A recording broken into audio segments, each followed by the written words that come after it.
A bowl of seafood congee exposes 3 years of forgotten care. A spilled cup of coffee ignites a long-overdue rebellion. When Alison says break up in the hospital ward and stirs up a storm in the office, she tears apart not just a hollow engagement, but a meticulously planned life.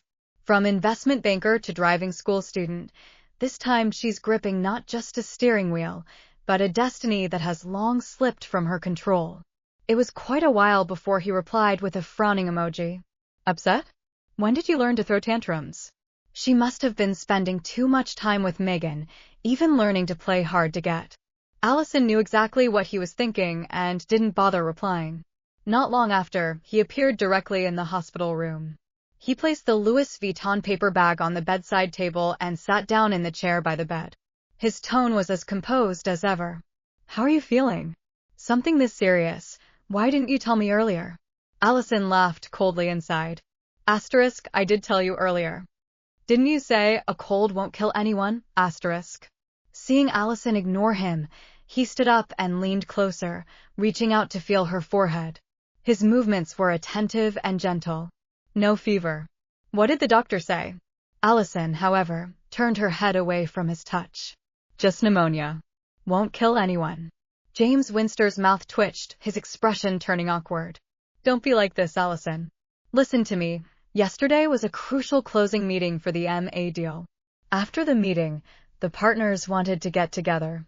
I had no idea you were this ill. Alison rarely pried into his affairs. She was never clingy, always gentle and proper, which was why they had lasted so long, while the women around George Joe and his circle changed constantly. But why was she acting so out of character today? His explanation was thorough, his attitude sincere. But having made up her mind, Alison wasn't about to back down just because he was being reasonable. A faint smile touched her lips, but her eyes suddenly turned sharp. Among those partners, were there any with the surnames Chen or Zhou? James's face visibly cooled. What are you implying? The same faint smile lingered on Alison's lips. Nothing at all. It really is all so meaningless.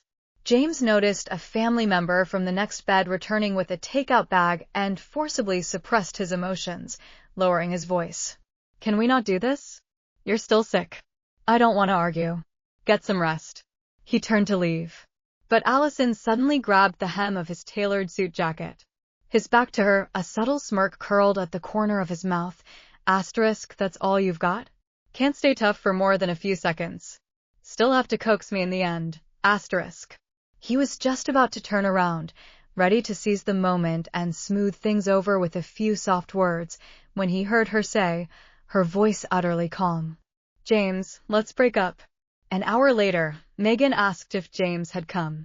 Alison briefly updated her on WhatsApp. The phone rang instantly. What? You broke up with James? You're amazing, darling. Megan's voice blasted into her ear at 120 decibels. Alison rubbed her ear, saw the lady in the next bed looking her way, and quickly covered the microphone. Megan, lower your voice. You're not his mistress. Why are you so excited? Megan snorted dismissively on the other end. Is he even worthy? So what did he say? Did he agree straight away? Alison recalled the scene. James had never looked so shocked. He had even instinctively reached for her forehead, as if to check if she was delirious from fever. But a flash of unmistakable panic had finally shown in his eyes. Just then, a call came in. He used it as an excuse to step out to answer and never returned. Whether he agrees or not, it doesn't change the outcome. Megan heard the deep-seated sorrow in her words. While she believed Alison should have done this long ago, she couldn't help but ache for her now. She knew how much Alison had invested in this relationship. James was the younger son of the second branch of the Winster family, holding no real power or status within the clan. It was Alison who had stood by him, encouraged him, and helped him fight his way to his current position in the city.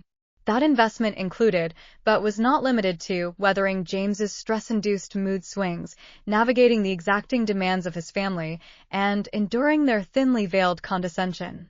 She softened her tone to comfort her. It's all right, darling. He was never the right match. But what made you so resolute all of a sudden? All of a sudden, she had already suggested they cool off in her text, and he hadn't taken it seriously at all. But when she saw the logo on the bag he brought, **Man Fu Lu **, the most famous seafood congee restaurant in London's Chinatown, it suddenly felt like this entire relationship ending was just one big, absurd joke. She was allergic to seafood. The man who had once painstakingly picked every single shrimp out of her salad for her had forgotten she'd once been rushed to the ER after accidentally eating seafood. After hearing Alison out, Megan was furious again. Seafood congee. Is that idiot brain dead? It wasn't that he was brain dead. He just didn't care enough anymore. Megan grew angrier the more she thought about it. Why didn't you dump that bowl of congee on his face? Alison's tone was flat. I did. Darling, you're seriously awesome now. The next day, after her 4 drip, it was still early. She had Megan drive her back to the office. The how you capital matter had to be resolved. With year-end reviews approaching, this project was critical for the team's final rating. Just as she entered the open plan office area at Goldman Sachs London, she overheard hushed whispers from behind the slightly ajar door of the break room. Alison faintly caught words like chauffeured in luxury cars, acting all high and mighty, and messed up the how you project. So the gossip was about her. Alison had never been one for confrontation. In the past, she would have pretended not to hear and walked straight by. But today, for some reason, perhaps it really was her delayed rebellious phase roaring to life, she suddenly refused to tolerate it any longer. She pushed the door open and walked in, greeting the 2 analysts from Team B inside with a bright smile. Then she poured herself a cup of scalding black coffee. Feigning a slip, she sent the entire cup splashing precisely onto the keyboard of one of their laptops. The person shrieked, grabbing the laptop and turning it upside down to drain the liquid. She was about to curse, but meeting Alison's icy glare, she choked back her words, a flicker of guilt crossing her face. Alison smiled apologetically, then dropped a bombshell. My apologies. Should I ask Manager Bai to fix your computer for you? Oh, wait, you probably don't need me to ask. After all, you two are quite close. This person was having an affair with Bai from the tech department, thinking it was a secret. But in a company this size, nothing stayed hidden for long. Struck in a sore spot, the woman flushed with anger. What nonsense are you spouting? Don't you dare slander me. Alison kept her smile, speaking slowly. At least I get driven in luxury cars. Some people are the ones paying for the ride. With that, she reached out and gave the woman's shoulder a light pat, sighed, and was just about to make a cool exit, when she bumped into James Winster, who was pushing the door open. Alison was about to ask what he was doing there when she saw him storm up to the 2 women, his voice as cold as ice. Apologize to Alison. The Winster family carried considerable weight in the city. Nearly everyone in the company knew him. The 2 analysts, not daring to offend the prominent lawyer, quickly bowed their heads. Sorry, Alison. We were just chatting. Alison gave a dismissive wave and walked straight out. James quickly followed, his tone carrying a hint of ingratiation. Darling, was I impressive just then? Don't worry, with me here, no one will ever bully you. Alison hid the disdain and confusion in her eyes, refusing to look at him. Had this man lost his memory? After yesterday's scene, he could act as if nothing happened? She quickened her pace towards the managing director's office. James followed closely. You came back to work before you're fully recovered. I was worried something might happen. A corner of Alison's heart softened for a moment. Reaching the director's office door, she turned back, her tone slightly gentler. Thank you for your concern. But I really have urgent business now. You should head back. Seeing her attitude soften, James felt reassured. All right then, you handle your work. I'll wait for you in the cafe downstairs. See? This woman was so easy to placate. Alison paid him no further mind, turned, and knocked on the door. Managing Director Andrew Yen happened to be in. Seeing Alison enter, he gestured. Alison, I heard you were unwell. Are you better? Much better, thank you. Regarding How You Capital, I need to brief you on some findings. That project. I heard from Director Lewis that Manager Bai has already taken care of it. Alison's expression turned serious. That's not the issue. During my on-site due diligence the day before yesterday, I discovered serious red flags in Haoyu's cash flow.